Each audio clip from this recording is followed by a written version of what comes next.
Au nom du Père et du Fils et du Saint-Esprit. Amen.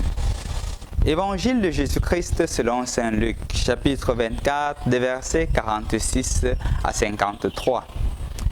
Jésus ressuscité, apparaissant à ses disciples, leur disait: il fallait que s'accomplisse ce qui était annoncé par l'Écriture, les souffrances du Messie, sa résurrection d'entre les morts le troisième jour et la conversion proclamée en son nom pour le pardon des péchés à toutes les nations, en commençant par Jérusalem. C'est vous qui en êtes les témoins. Et moi, je vais envoyer sur vous ce que mon Père a promis. Quant à vous, demeurez dans la ville jusqu'à ce que vous soyez revêtus d'une force venue d'en haut.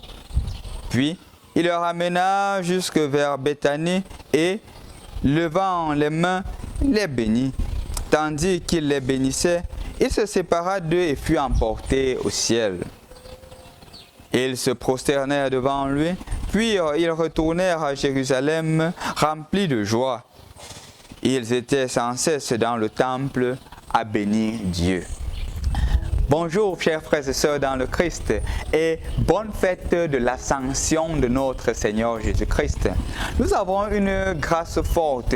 Aujourd'hui au Cameroun, c'est un jour férié, un jour où l'État a décidé que chaque chrétien ne travaille pas, mais il consacre ce jour au Seigneur. Et donc moi je t'invite aujourd'hui à ne pas rendre vain cette décision de notre pays d'aller à la messe, de participer à la célébration eucharistique, parce que c'est une solennité, c'est la montée de notre Seigneur Jésus-Christ.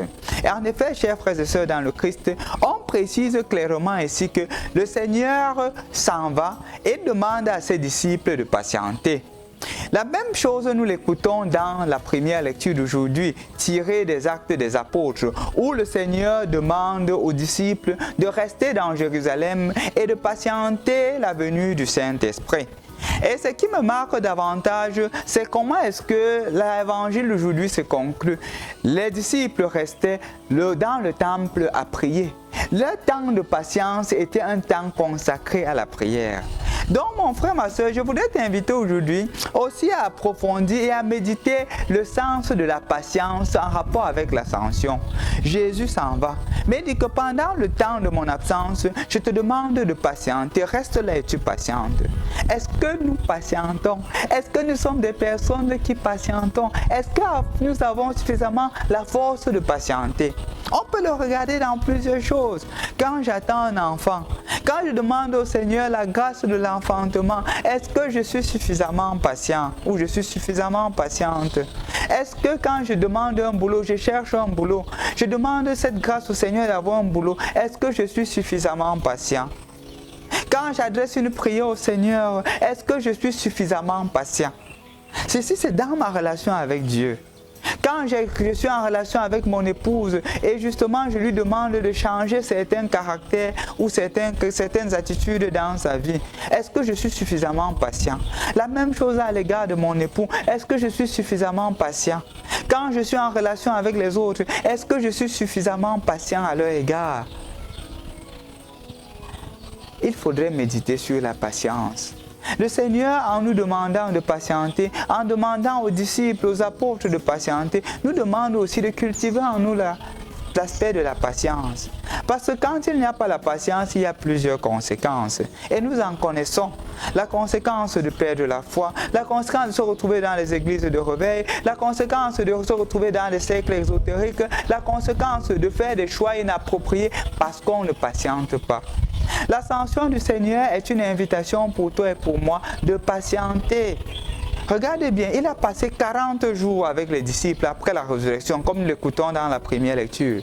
Pendant ces 40 jours, il leur a montré, il s'est manifesté plusieurs fois. Maintenant, il dit que je m'en vais vers le Père, je vous enverrai un autre consolateur et donc patienter. Comment il faut patienter dans la prière? C'est pour cela que demain, je t'invite à commencer la neuvaine de Pentecôte. Je crois fermement que moi, ici au Cameroun, je la ferai à 22 heures.